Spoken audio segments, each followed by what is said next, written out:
Hey guys, I expect oil prices to remain elevated for a while because of number one, the war in Israel, number two, Ukraine and Russia obviously still fighting. That usually keeps oil prices elevated. Also, we're going to be entering into prime demand season, right? With summer, obviously, more and more people are hitting the road, so that's where prices usually rise as well. So you can expect that to remain elevated, and that's going to help these oil companies and oil stock prices, which you've already seen, okay? Because it obviously helps earnings, right? When the price per barrel of oil is higher, it's obviously going to help out with revenue and earnings per share, okay? So one stock that I'm in is Occidental Petroleum. You've heard me mention this one in the past. Warren Buffett is in it. It's got a nice dividend. This doesn't go up or down much, so if you don't like the very volatile plays, this is a good one. You could also look at Chevron, for example, which is ticker symbol CVX.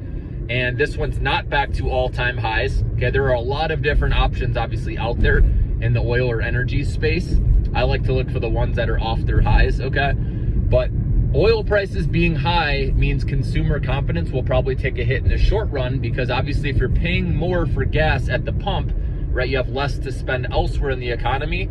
So this is where we could see, a slowdown with the tech stocks, the high growth stocks, the small cap stocks we've been talking about, guys, okay? It's going to be choppy until we get to interest rate cuts. Like I said, you have to be able to handle some downside, right? That's where, again, if you're slowly dollar cost averaging, you just keep doing that, right? Once a month or whenever you do that. And like I said, you're going to come out nice on the other end. But we're at the beginning of a new quarter, and that's going to make some investors or traders nervous because people rotate their money into different sectors and stocks. So that's why you have to be okay with those stocks being out of favor for a little bit. But I believe as we get closer to interest rate cuts, the money will flock back into those small cap AI stocks, the Russell 2000 stocks, okay?